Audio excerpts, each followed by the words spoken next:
ময়মনসিংহে আলোচিত ট্রিপল মার্ডারের অভিযুক্ত প্রধান আসামি নজরুল ইসলামকে গাজীপুরের জয়দেবপুর থেকে গ্রেফতার করেছে পুলিশ।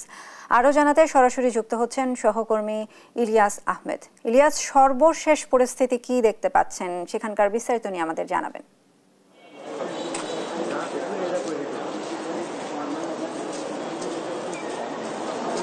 ভাবির উপর প্রচন্ড ক্ষোভ ছিল আসামি নজরুল ইসলামের, যার পরিপ্রেক্ষিতেই কিন্তু সে তাদেরকে হত্যা করে, অর্থাৎ ভাবি ময়না আক্তার এবং তার ভাতিজাকে কিন্তু সে হত্যা করে পরিকল্পিতভাবে এবং দা দিয়ে গলা কেটে সেই নির্মম হত্যাকাণ্ড ঘটিয়েছে। অর্থাৎ এই হত্যাকাণ্ডের পরেই কিন্তু আমরা দেখেছি যে এটি নিয়ে সারা দেশ জুড়ে আলোচনার সৃষ্টি হয় এবং সমালোচনার সৃষ্টি হয়, যার পরিপ্রেক্ষিতে কিন্তু ঘটনার 36 ঘন্টার মধ্যেই কিন্তু প্রধান অভিযুক্ত নজরুল ইসলামকে কিন্তু গাজীপুরের জয়দেবপুর রেল স্টেশন থেকে গ্রেপ্তার করে পুলিশ। অর্থাৎ আজকে কিন্তু ময়মনসিংহ জেলা পুলিশ সুপার কার্যালয়ে কিন্তু একটি সংবাদ সম্মেলন করা হয়েছে। অর্থাৎ সেই সংবাদ সম্মেলনে কিন্তু পুলিশ জানিয়েছেন যে প্রধান অভিযুক্ত নজরুল ইসলাম তিনি কিন্তু স্বীকার করেছেন যে তার প্রায় সময় ভাবির সঙ্গে ঝগড়া হতো, খাবার এবং টাকা পয়সা ধার দেনা চাওয়া নিয়ে কিন্তু ঝগড়া হতো। সেই ঝগড়া থেকেই কিন্তু সে হত্যাকাণ্ডটি ঘটিয়েছে। অর্থাৎ গত সোমবার রাতে কিন্তু সে সেই হত্যাকাণ্ডটি ঘটিয়ে থাকে। অর্থাৎ মঙ্গলবার সকালে কিন্তু সেই লাশ উদ্ধার করা হয়। আমরা মামলার তদন্ত কর্মকর্তা রয়েছেন আমিনুল হক, আমরা একটু যুক্ত হব, জানতে চাই ঘটনার 36 ঘন্টার মধ্যেই কিন্তু প্রধান অভিযুক্ত নজরুল ইসলামকে আপনারা গ্রেপ্তার করতে সক্ষম হয়েছেন। অর্থাৎ তাকে কিভাবে কোন জায়গা থেকে গ্রেপ্তার করা হয়েছে, সে কি জানিয়েছে মূলত আপনাদের? ধন্যবাদ। ইতিমধ্যে আপনারা সহ দেশবাসী অবগত হয়েছেন যে ভালুকার ইতিহাসে এটি একটি অন্যতম নৃশংস এবং নিষ্ঠুর হত্যাকাণ্ড। একই সাথে ভিকটিম ময়না আক্তার, তার শিশু সন্তান রাইসা এবং নীরব হাসানকে নির্মমভাবে গলা কেটে হত্যা নিশ্চিত করে আসামি পালিয়ে যায়। তো এই ঘটনায় আমরা সংবাদ পেয়ে ঘটনাস্থল থেকে ভিকটিমদের লাশ উদ্ধার করে সুরতহাল করি এবং ময়না আক্তার এবং তার শিশু সন্তান এবং স্বামী সহ যে বাসায় থাকতেন সেই বাসার পাশের রুমেই এই আসামি নজরুল ইসলাম তাদের সাথে পরিবারের সাথে বসবাস করতেন।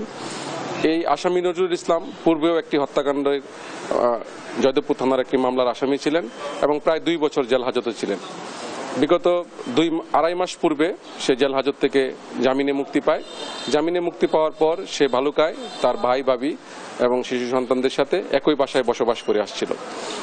তো ভাই ভাবির সাথে তার বিভিন্ন পারিবারিক বিষয়, খাওয়া দাওয়া, বাসায় থাকা, এই বিষয়গুলো নিয়ে মনোমালিন্য বা বাকবিতণ্ডা হতো। সেই বাকবিতণ্ডার জের ধরে ঘটনার আগের দিন দুপুরবেলায় তার বাবির সাথে বাকবিতণ্ডা হয় এবং এই নিয়ে তার ভাইয়ের কাছে বিচারও দেয়। কিন্তু সে এই বিষয়টা নিয়ে মনে মনে ক্ষুব্ধ ছিল এবং সে সুযোগ খুঁজতে থাকে তাদের উপর প্রতিশোধ নেওয়ার জন্য। এবং এরই জের ধরে 13 তারিখ রাত্রে, গভীর রাত্রে অর্থাৎ 14 তারিখ রাত অনুমান 1টার সময় সে ঘরে থাকা ধারালো দা দিয়ে এই প্রথমে ময়না আক্তারের গলা কেটে হত্যা করে, তারপর 2 শিশু সন্তান জেগে উঠলে তাদেরকেও মুখ চেপে ধরে এই হত্যাকাণ্ড সংঘটিত করে। আমরা এই ভিকটিমের ঘরের ভিতর যেখানে নজরুল ইসলাম বসবাস করত তার বসবাসের চৌকির নিচ থেকে আমরা সেই ধারালো রক্তমাখা দা একটি চাদরে মোড়ানো অবস্থায় উদ্ধার করতে সক্ষম হই। একই সাথে ভিকটিমের পরিহিত লুঙ্গি যেখানে রক্তের দাগ লেগেছিল সেটা আমরা বাথরুম থেকে ভিজা অবস্থায় উদ্ধার করতে সক্ষম হই। তো আসামিকে শনাক্ত করা এবং তাকে গ্রেপ্তার করা খুব কঠিন একটা বিষয় ছিল, কারণ আসামি ছোটবেলা থেকেই ভবঘুরে অবস্থায় বড় হয়েছে। বিভিন্ন রেল স্টেশন, বিভিন্ন শহরে সে ঘোরাফেরা করত এবং ছোটখাটো বিভিন্ন অপরাধের সাথে জড়িত ছিল। তো সেই সূত্র ধরে তার সাথে যেহেতু মোবাইল ছিল না, আমরা ম্যানুয়ালি আমাদের নিজস্ব গোয়েন্দা তথ্যের ভিত্তিতে তাকে ধরার জন্য নেত্রকোনা, গাজীপুর, ভাষণ, এমসি বাজার, মাওনা সহ গাজীপুর জয়দেবপুর এলাকায় আমরা বিভিন্ন টিমে ভাগ হয়ে তাকে গ্রেপ্তারে অভিযান চালাই। এবং গতকাল সে একজন পথচারীর কাছ থেকে মোবাইল ফোন নিয়ে তার এক আত্মীয়র ফোন করে এবং ফোন করে জানায় সে কেন্দুয়া আছে, কিন্তু আমরা তথ্য প্রযুক্তির সহায়তায় নিশ্চিত হই যে সে কেন্দুয়া না, সে গাজীপুরে আছে। সেক্ষেত্রে আমরা গাজীপুরে তার যেহেতু পূর্বাপর ইতিহাস জানি যে সে কোথায় কোথায় বিচরণ করতে পারে, সে অনুযায়ী আমরা তল্লাশি চালাই এবং গাজীপুর জেলার জয়দেবপুর রেল স্টেশন এর প্ল্যাটফর্ম থেকে তাকে গ্রেপ্তার করতে সক্ষম হই।